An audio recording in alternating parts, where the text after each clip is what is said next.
Assalamualaikum warahmatullahi wabarakatuh. Kita tunggu sekejap sikit lagi.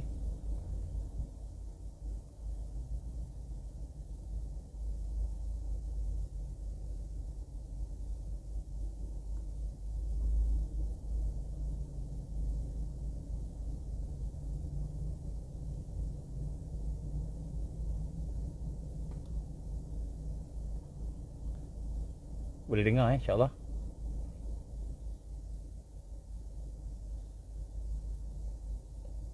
Boleh dengar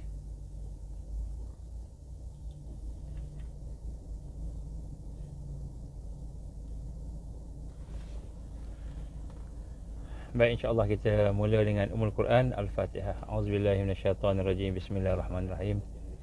Alhamdulillah. Alhamdulillahirabbil alamin. Arrahmanirrahim. Maliki yaumiddin. Iyyaka na'budu wa iyyaka nasta'in. Ihdinas siratal mustaqim.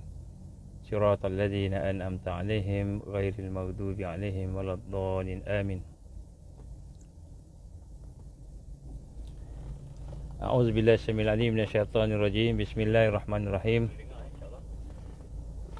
Alhamdulillah wassalatu wassalamu ala Rasulillah. Qala rabbi shrah li sadri wa yassir li amri wahlul 'uqdatam min lisani yafqahu qawli. Subhanaka la ilma lana illa ma 'allamtana innaka antal alimul hakim. Wala haula wala quwwata illa billahil aliyil azim. Amma ba'. Assalamualaikum warahmatullahi wabarakatuh.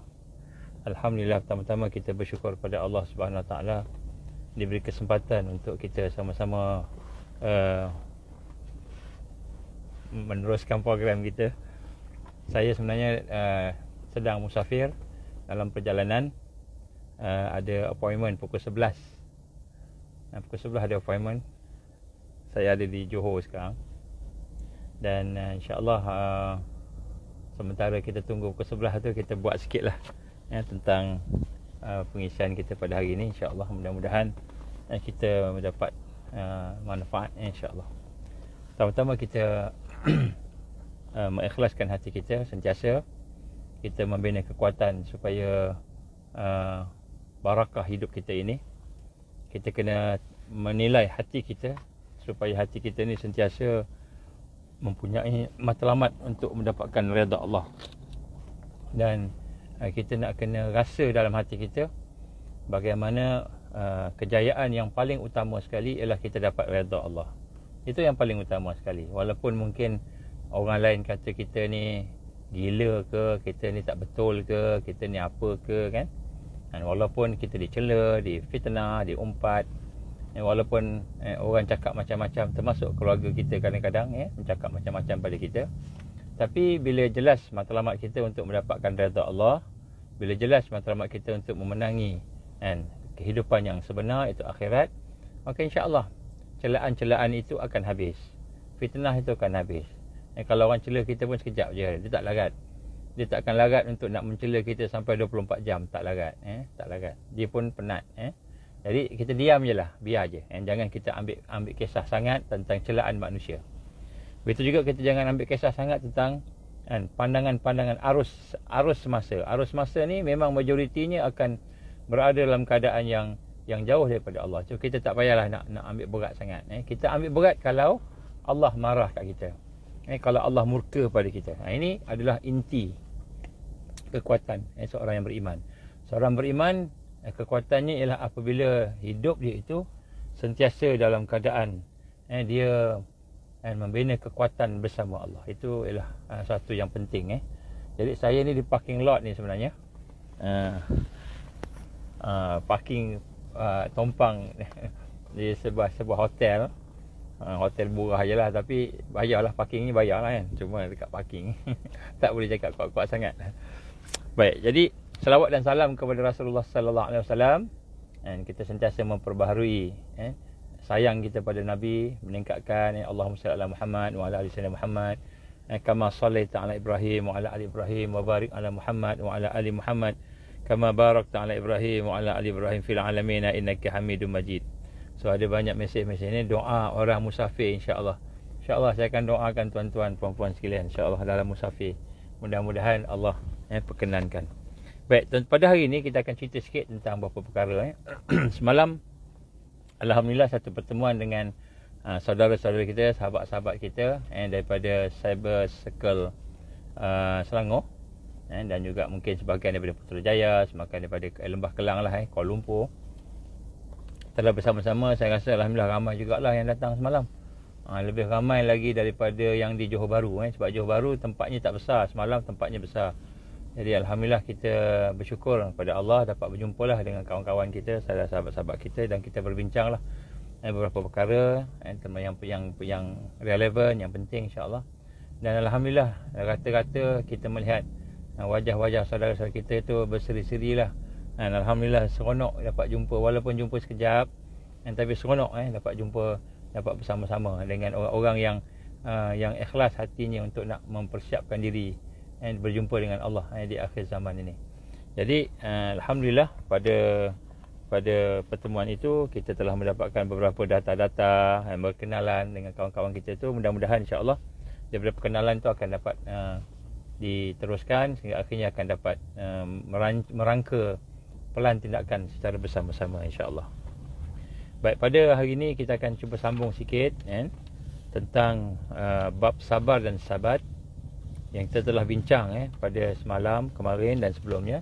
Dan pada hari ini kita akan cuba tengok sedikit secara ringkas berkenaan dengan apakah dia langkah-langkah yang terbaik untuk kita meneguhkan hati kita menjadi orang yang sabat, orang yang sabar dan sabat. Sabat ni maknanya teguh pendirian, orang yang tetap di atas jalan kebaikan tu, yang mana pendiriannya itu teguh.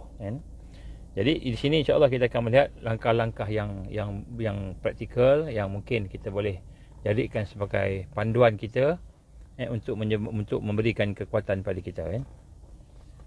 Yang pertama sekali untuk kita membina, meneguhkan hati kita, ialah kita mesti duduk di dalam satu sistem tarbiyah Islam yang tersusun. Manhaj tarbiyah Islamiah harakiyah yang tersusun. Itu nombor satu. Maknanya untuk kita memastikan diri kita ini kuat, boleh sabat, boleh teguh pendirian kita, hendaklah kita bersama-sama dengan sistem pendidikan Islam yang tersusun.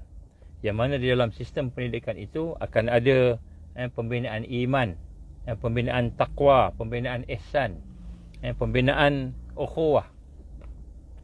Di mana di dalam sistem itu akan ada murabbi, akan ada orang yang boleh mendidik kita, yang boleh membimbing kita. Murabbi misali, orang yang boleh menjadi contoh kepada kita. Jadi kita perlukan contoh. Murabbi misali. Jadi dalam sistem tarbiyah itu juga kita memerlukan kepada manhaj yang salimah ataupun manhaj yang salim, iaitu kita kata program-program yang seimbang di antara akal, di antara hati, dengan antara badan-badan kita, di antara kehidupan organisasi kita dan sebagainya. Mesti ada satu sistem. Jadi apabila kita berada di dalam sistem itu, maka kita akan ada kekuatan. Kenapa kekuatan? Sebab kita sentiasa diberikan oleh Allah Subhanahu Wa Taala kemampuan untuk bersama-sama dengan orang yang meningkatkan diri kita. Sebab perkara yang penting pada hari ini bukanlah, ataupun kita sebutlah amal yang penting. Amal yang paling penting pada hari ini bukan hanya sekadar menuntut ilmu. Walaupun menuntut ilmu itu penting, tapi bukan yang paling penting. Ataupun yang paling penting bukanlah sekadar kita beramal. Kita buat amal, kita baca zikir, baca Quran, kita solat. Bukan sekadar beramal, bukan sekadar berilmu, bukan sekadar beramal. Bukan juga sekadar kita berukhuwah. Bukan sekadar berukhuwah macam kita kata bersahabat sebagainya. Tetapi yang paling penting, apabila kita maksud nak meneguhkan diri kita, nak duduk dalam sabar, nak duduk dalam sabat, as-sabat ala tariqud da'wah, as-sabat ala tariqud jihad fi sabilillah, yang kita teguh pendirian kita dalam dakwah, dalam perjuangan sabilillah, ataupun kita kata membina kekuatan tadi, kebangkitan tadi. Maka yang paling penting sekali ialah hatta yughayyiru ma bi anfusihim.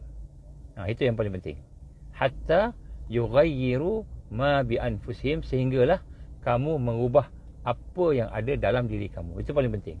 Jadi yang paling penting sekali dalam untuk membina sabar dan sabat, ialah apabila kita meningkat. Kita berubah. Berubah maknanya kita meningkat. Bukannya kita sama je. Kalau kita sama je, maknanya kita tak akan boleh nak sabar. Dan kita tak akan boleh sabar. Mungkin dalam masa sehari, 2 hari, 3 hari, seminggu, 2 minggu, setahun mungkin boleh. Tapi bila lepas daripada tu, selepas berapa lama masa berlalu, maka orang yang tidak meningkat, yang berubah dan meningkat, yang berlaku islah, yang berubah dan meningkat, maka dia tidak akan mampu untuk sabar dan tak mampu untuk as-sabat. Ini rahsia. Sebab itulah kita lihat Nabi gambarkan kepada kita bagaimana penting untuk kita merasai bahawa sesungguhnya perkara yang aula kepada kalangan sahabat-sahabat Nabi dulu, bukan hanya sekadar mereka ikut tarbiyah Nabi, ikut sistem Nabi, ikut pendidikan Nabi sallallahu alaihi wasallam atau para salam, tapi yang penting ialah Nabi memerhatikan peningkatan mereka. Jadi kalau iman contohnya, iman bukan sekadar beriman, tetapi iman yang tertingkat. Iman yang tertingkat. Kalau takwa yang tertingkat. Kalau berjuang, jihad yang tertingkat. Sebab itu disebut haqqa jihadi. Haqqa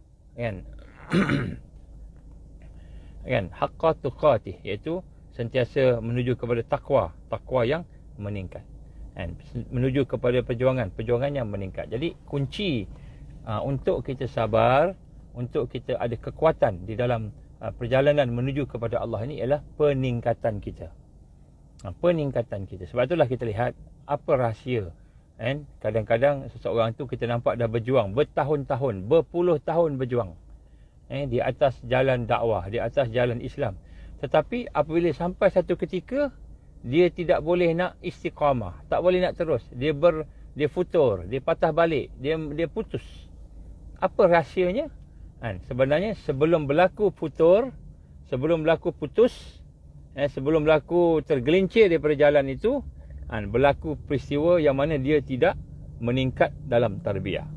Tidak ada peningkatan dalam amal, tidak ada peningkatan dalam pengisian dia, tidak ada peningkatan dalam ilmu dia.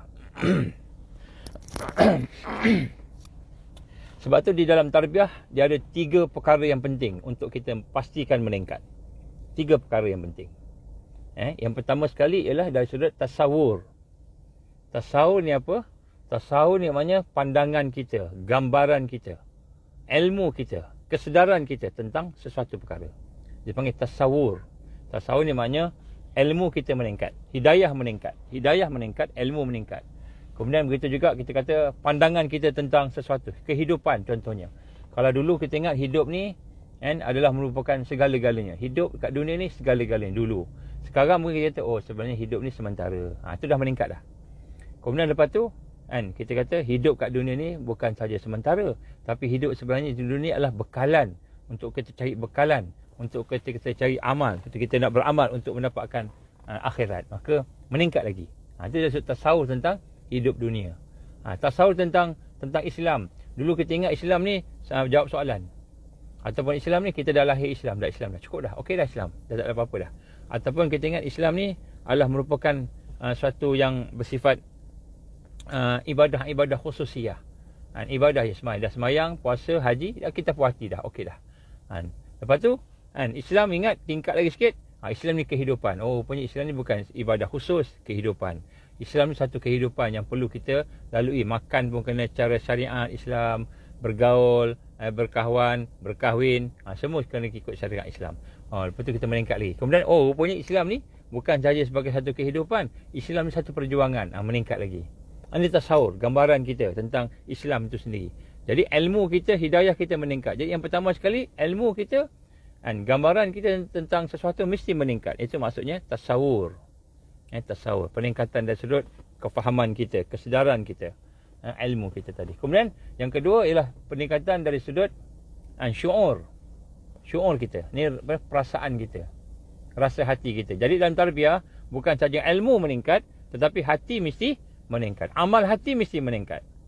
Amal hati mesti meningkat. Perasaan kita mesti meningkat. Maknanya apa peningkatan dari sudut syuur ini? Ialah segala yang kita lakukan, mestilah ada apa? Mestilah ada perasaan, yang terikat dengan Allah. Contoh, hati kita. Kalau dulu mungkin ketika sembahyang aja kita rasa tenang bersama Allah. Sekarang ni di luar sembahyang pun kita nak rasa tenang bersama Allah.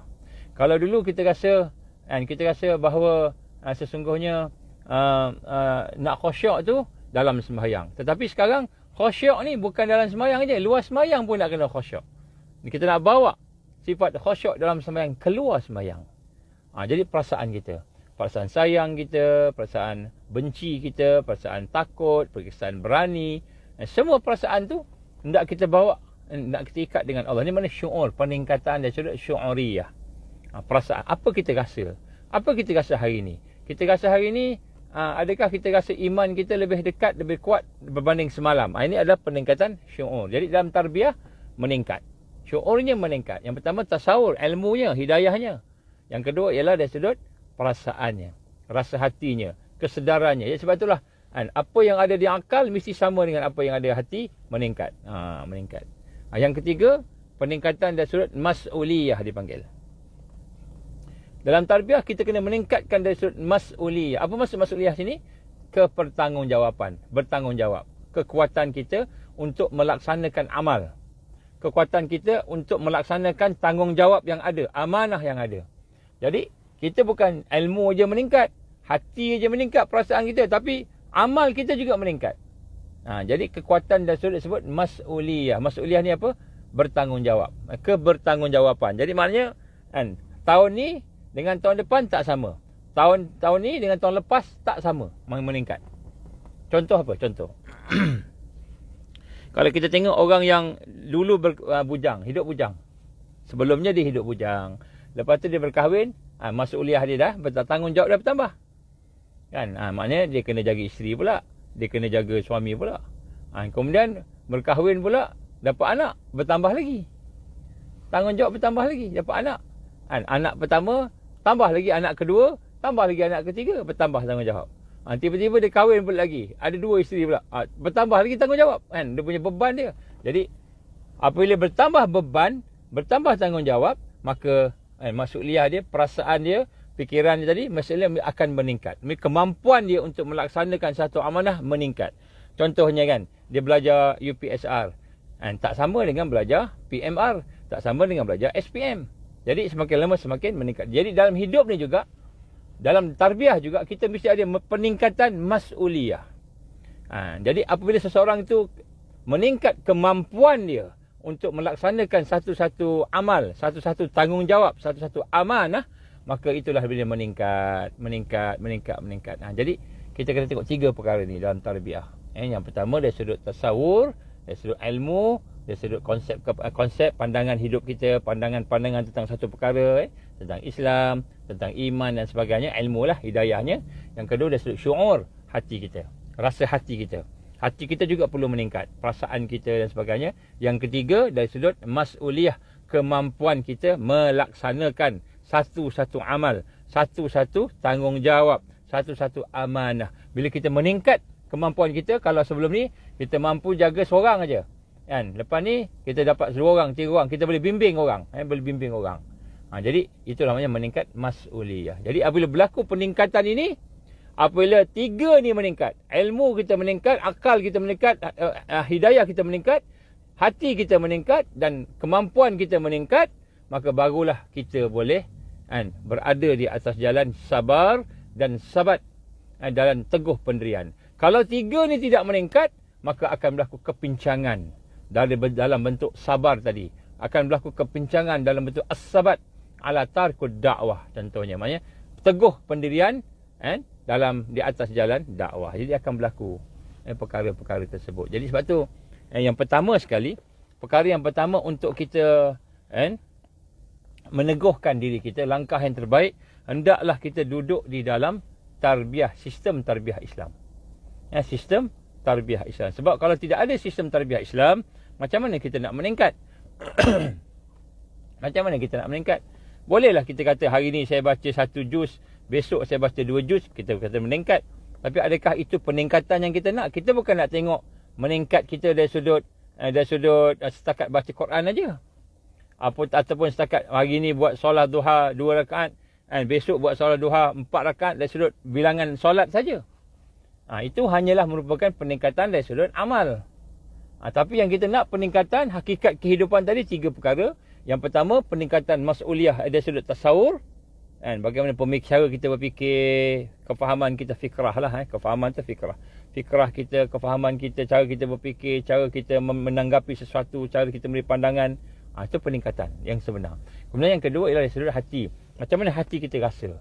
Kita ni masih lagi cemburu buta. Kalau kita katakan, perempuan ni suka cemburu buta. Ataupun laki-laki ni penakut, takut. Laki-laki ni takut. Kalau nak berjuang, takut. Takut aja. Takut apa? Macam-macam takut lah. Nampak gelap takut, nampak orang takut, sebagainya. Jadi takut nak diikat dengan Allah. Cemburu nak diikat dengan Allah. Sayang nak diikat dengan Allah. Contoh. Jadi semua perkara-perkara ini adalah merupakan perkara-perkara yang perlu kita lihat peningkatan. Jadi sebab itu kena duduk dalam tarbiyah. Yang ketiga mas'uliyah. Mas'uliyah ni kemampuan kita memegang amanah, kemampuan kita melaksanakan tanggungjawab. Jadi apabila kita duduk dalam manhaj tarbiyah yang tersusun, maknanya ada murabbinya. Apa manhaj tarbiyah ni? Antaranya rukun-rukun kepada tarbiyah ni antaranya ialah murabbi misal. Mesti ada murabbi. Mesti ada orang yang boleh mendidik kita, membantu pembinaan kita, melihat kelemahan kita, meningkatkan diri kita daripada kelemahan-kelemahan yang ada.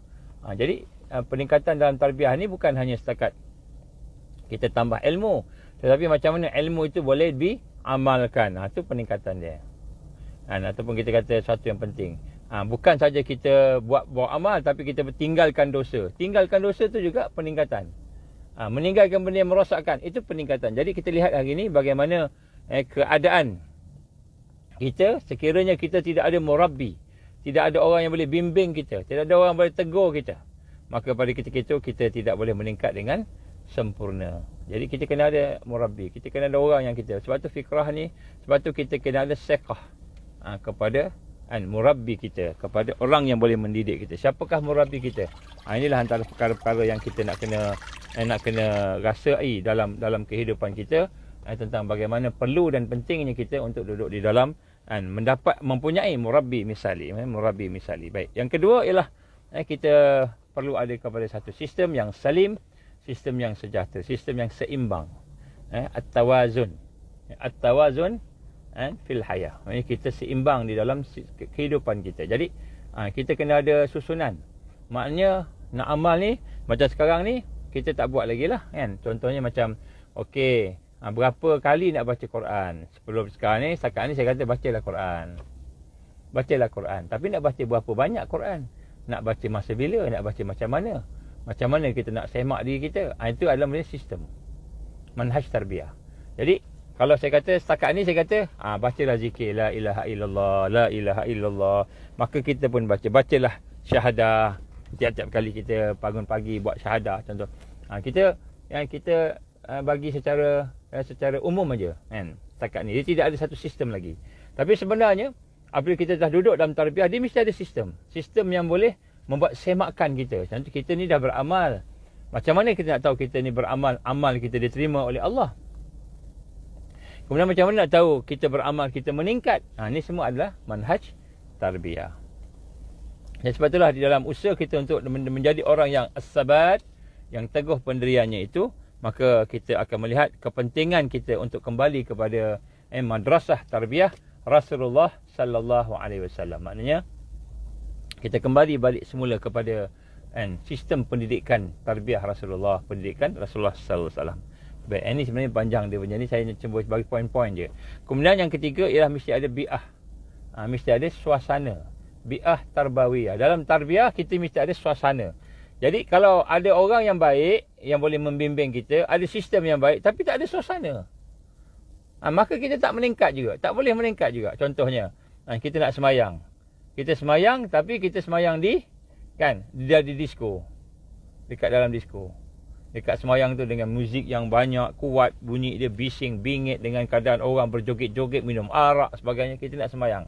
Boleh khusyuk tak semayang kat situ? InsyaAllah tak khusyuk. Kalau khusyuk tu luar biasa lah. InsyaAllah tak khusyuk. Orang joget depan kita dengan muzik gendang-gendang, dengan bisingnya, dan keadaan orang minum arak keliling kalang, bau arak sebagainya. Boleh kita semayang khusyuk? InsyaAllah tak boleh. InsyaAllah tak boleh. Jadi sebab itulah kita nak sebut kat sini, apabila kita berada dalam manhaj tarbiyah, mesti ada bi'ah tarbawiyah yang bi'ah tarbiyah namanya suasana yang boleh mendidik. Tarbawiyah ni maknanya yang mendidik, bukan bi'ah solehah.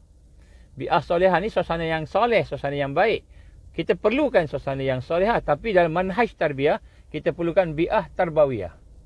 Dia tak panggil solehah tarbiyah. Sebab solehah saja suasana yang baik, tapi kita tidak terdidik, kita tidak meningkat, maka sebenarnya kita belum duduk dalam tarbiyah lagi. Contoh kita duduk dalam masjid. Duduk masjid dah bagus dah suasana dia. Orang baca Quran, suasana orang sembahyang, suasana orang dalam keadaan berzikir pada Allah, dan suasana seorang mengajar dan belajar Quran, menuntut ilmu. Suasana baik dah dalam masjid. Tapi kita bawa suasana dunia dalam kita sama-sama. Kita bawa handphone, kita main game dalam masjid. Main game dalam masjid. Jadi kita walaupun duduk dalam suasana yang baik, salihah, bi'ah salihah yang ada, tapi kita main game. Hilang semua tu. Tidak menjadi bi'ah salihah tu, tidak mendidik. Ada ambulan lalu. Bi'ah salihah tidak mendidik. Jadi dia tidak menjadi tarbawiyah, tidak menjadi suasana yang boleh mendidik kita. Ini satu perkara yang kita kena tengok. Sebab tu ulama-ulama haraki, ulama-ulama yang gerakan Islam, mereka melihat dengan teliti. Maknanya suasana ni, apa maksud suasana tarbawiyah ni? Dia bukan suasana baca Quran, bukan suasana dalam masjid, bukan suasana di dalam sembahyang sebagainya. Tapi maksud bi'ah tarbawiyah ini ialah semua suasana tadi, dalam masjid, sembahyang, baca Quran, puasa, di rumah, di pasar, di mana, semua suasana yang ada keliling kita yang menyentuh hati kita. Suasana tu menyentuh hati kita sehingga menyebabkan hati kita ini berubah untuk mengingati Allah Subhanahu Wa Taala. Hati kita teringat Allah. Hati teringat Allah. Tengok pokok, hati teringat Allah. Tengok orang, hati teringat Allah. Kemudian menyebabkan hati yang teringat Allah itu, dia merasai kekuatan untuk beramal dengan ingatan tadi, dengan ilmu tadi. Dia beramal, dia lakukan amal. Dan kemudian bukan saja beramal, dia sabar dengan amal. Dia boleh istiqamah dengan amalan tadi. Maka itulah disebut bi'ah yang tarbawiyah. Dia menyentuh hati kita, menghubungkan kita dengan Allah, dengan Rasul, dengan akhirat dan sebagainya. Kemudian menyebabkan kita melakukan amal. Yang ketiga, melakukan amal. Daripada ingatan tadi, menyebabkan kita beramal. Yang keempat, kita sabar dengan amal. Kita istiqamah dengan amal. Maka ini adalah suasana disebut bi'ah tarbawiyah. Apabila berlaku yang keempat ni, barulah yang berlaku yang kelima. Maka kita pun mula meningkat. Kita boleh meningkat dan terusnya boleh berkorban untuk membantu agama Allah Subhanahu Wa Taala. Jadi ini perkara yang penting kita sebut antara rukun-rukun di dalam tarbiyah. Jadi ini adalah perkara-perkara yang kita nak kena tengok balik. Sebenarnya ada panjang lagi huraian tentang bi'ah tarbawiyah ni, tapi untuk pada hari ini cukuplah sekadar itu. Kemudian yang ketiga, yang keempat ialah proses yang berterusan. Al-amal al-mutawasil. Maknanya proses tarbiyah ni tidak boleh buat pada masa tertentu aja. Masa hari Jumaat aja kita. Masa kita tengah berjumpa aja kita baru nak proses. Masa kita bersama sahabat-sahabat kita aja baru kita nak proses. Tak, dia berjalan sepanjang masa. Maknanya bukan bersifat juz'iyah, bersifat kulliyah. Maknanya bersifat syamiliyah ataupun bersifat syumul, seluruh. Bukan bersifat bahagian-bahagian tertentu aja. Juz'iyah, tapi dia bersifat kulliyah secara menyeluruh. Jadi mana sebut kat sini bagaimana manhaj tarbiyah Islam yang sebenar tadi, dia proses tarbiyah itu berjalan secara menyeluruh, secara setiap masa, tak ada henti-henti, tidak ada tersekat-sekat. Mungkin kita kata masa ada halaqah aja, masa ada program aja baru kita nak ingat Allah. Masa tengok FB Ustaz Azman aja baru nak ingat Allah, contoh kan. Yang lain-lain tak ingat. Tak, dia bukan macam itu. Dia mesti sepanjang masa. Walaupun yang kita buat tu berbentuk amalan yang umum seperti main bola. Walaupun main bola, tapi kita terikat dengan Allah, terikat dengan akhirat. Jadi contoh. Walaupun pergi pasar, tapi kita tak terputus zikrullah dengan Allah. Itu maknanya istimrariyah.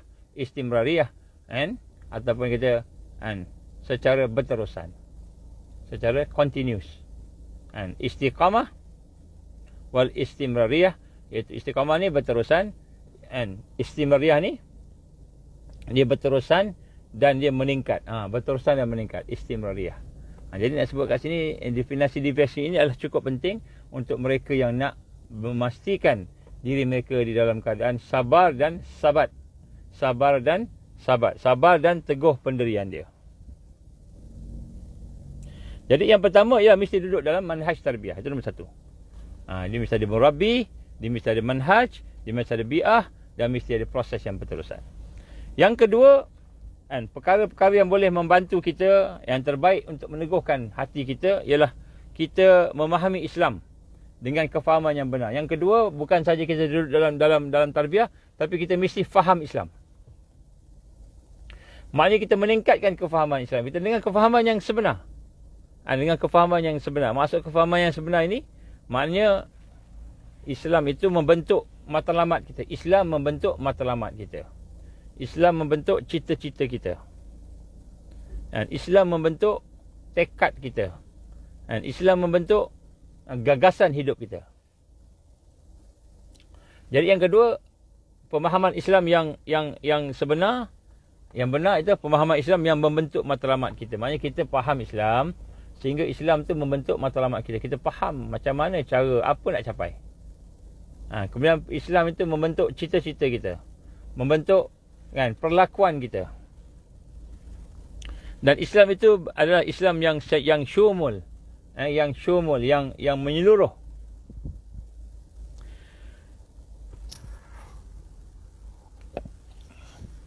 Sehingga kita tidak tersalah langkah. Kita tidak tersalah langkah. Jadi yang kedua ialah Islam, memahami Islam dengan fahaman yang sahih, yang benar. Yang kedua. Yang ketiga ialah membaca sejarah hidup. Yang ketiga, kita memahami, mengenal Nabi, mengenal sahabat Nabi, para rasul, para anbiya, sejarah hidup mereka. Kita faham mereka, macam mana mereka berhadapan dengan halangan-halangan, ancaman-ancaman. Bagaimana mereka berhadapan untuk meneguhkan hati mereka. Bagaimana mereka nak teguhkan hati mereka. Bagaimana mereka ingin menetapkan jiwa mereka boleh sabar. Macam mana. Jadi ini antara perkara-perkara yang disebut sebagai, bila kita mendengar dan membaca dan melihat ciri-ciri sahabat-sahabat kita, sejarah yang ada pada mereka, sudah tentulah ini akan menjadikan satu kisah yang kuat, yang benar, sehingga akhirnya kita boleh nak bersifat as-sabat.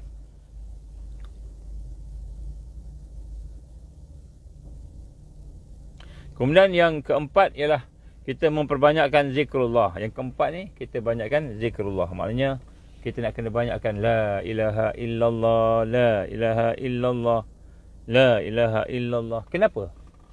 Maka sabda Rasulullah sallallahu alaihi wasallam, tajdid imamakum.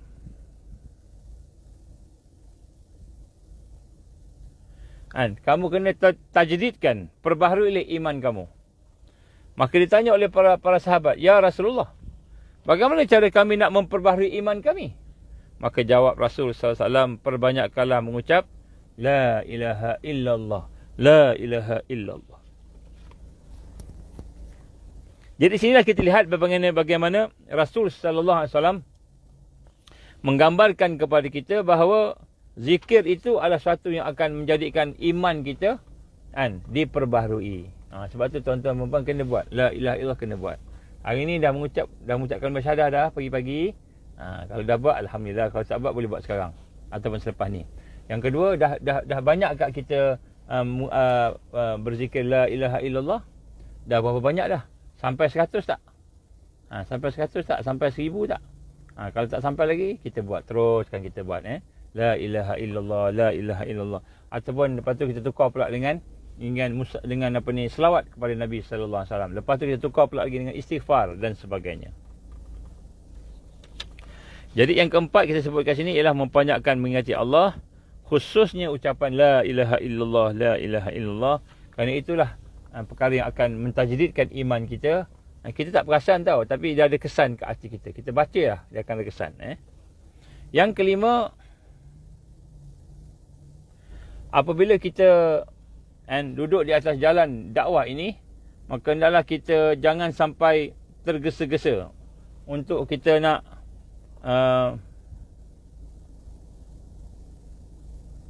apa sebut untuk kita nak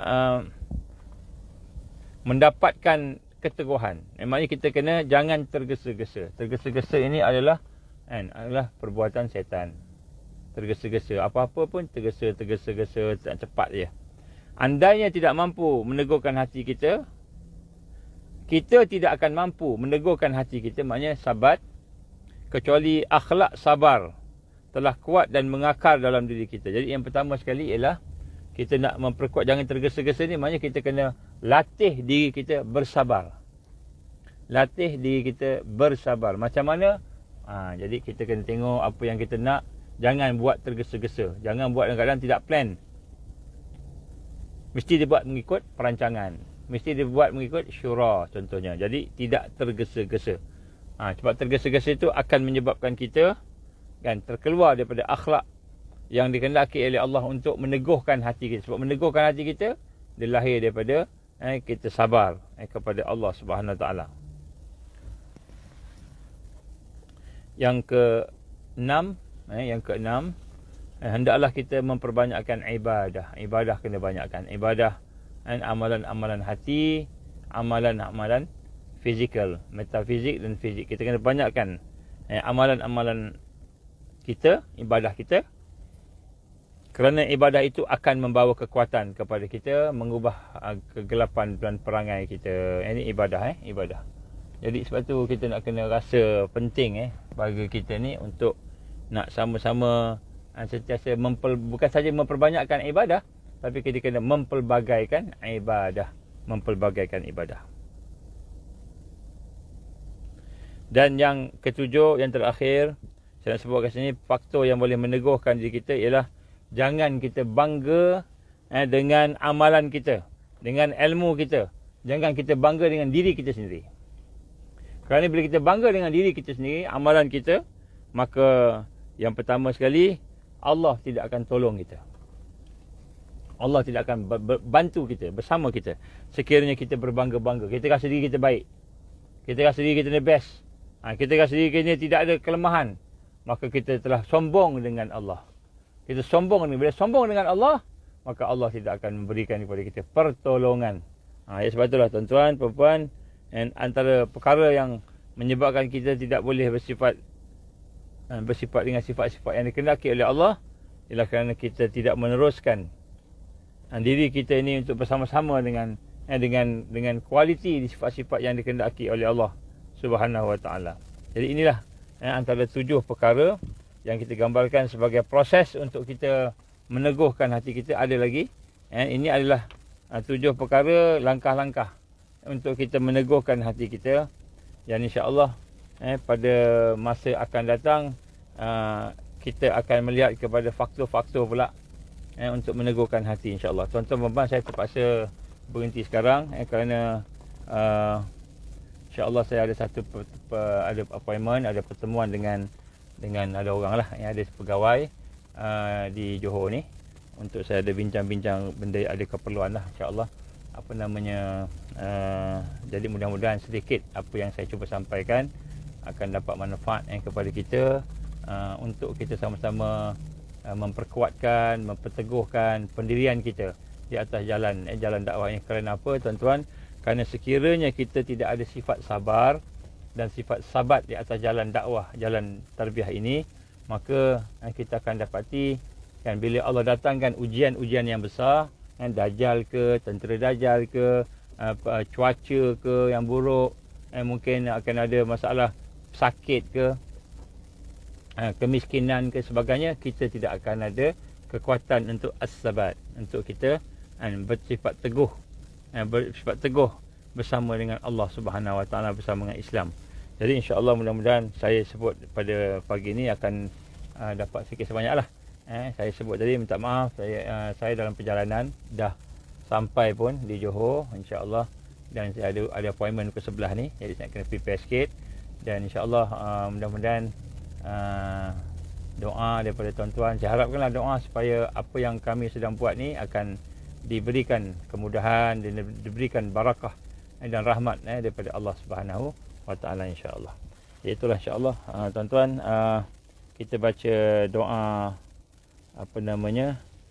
Doa apa ni, Rabitah, Rabitah. Kita baca doa Rabitah dan kemudian kita bayangkan wajah-wajah anak-anak kita, keluarga kita, jiran kita, supaya semua sama-sama dapat bersama dengan apa ni, kita doa kita insya-Allah. A'udzubillahi samil alim minasyaitonir rajim. Bismillahirrahmanirrahim. Alhamdulillahirabbil alamin wassalatu wassalamu ala asyrafil anbiya wal mursalin wa ala alihi wa sahbihi ajmain. Allahumma innaka ta'lam anna hadhihi alqulub qad istama'at ala muhabbatik wa taqat ala ta'atik wa tawahadat ala da'watik wa tahadat ala nusrati syari'atik wa sikallahumma rabitataha wa alibuddaha wa liha subulaha wa amla'aha binurika alladzi la yakhbu wa syrah suduraha bi fadlil iman bik wa jamilit tawakkul 'alaik wa ahyiha bi ma'rifatik wa amitha ala syari'i sabilik. Ya Allah, innaka ni'mal maula wa ni'mal nasir. Allahumma ya muqallibal qulub sabbit qulubana ala dinik ala ta'atik wa jihad fi sabilik. La ilaha illa anta subhanaka inna kunna minaz zalimin. Allahumma ansur Islam wal muslimin wal mustad'afin wal mujahidin fi kulli makan fi kulli zaman. Allahumma inna na'udzubika min an nusyrika bika syai'an na'lamu wa nastaghfiruka lima la na'lamu. Rabbana atim lana nurana wa fil lana innaka ala kulli syai'in qadir. Rabbana atina fid dunya hasanah fil akhirati hasanah wa qina azaban nar. Rabbana taqabbal du'ana innaka antas samiul alim wa tub 'alaina ya Allah innaka antat tawwabur rahim. Wa sallallahu ala sayyidina Muhammad wa ala alihi wa sahbihi wa sallam. Alhamdulillahirabbil alamin.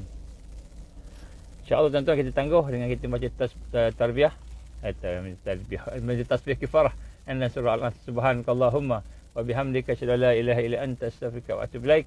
Bismillahirrahmanirrahim. Wal 'asr innal insana lafi khusr illa allazina amanu wa 'amilus solihat wa tawassaw bil haqqi wa tawassaw bis sabr. Bagi siapa yang lambat masuk, minta tengok daripada awal apa yang kita bincangkan tadi. InsyaAllah kalau boleh kita sebar-sebarkanlah perbincangan kita ni. Mudah-mudahan tak banyak pun, sedikit daripada apa yang kita bincangkan ini dapat dimanfaatkan oleh sahabat-sahabat kita, saudara kita, anak-anak kita insya-Allah. Ya aku li qauli hadza astaghfirullahal azim li wa lakum wa billahi taufik wal hidayah. Assalamualaikum warahmatullahi wabarakatuh.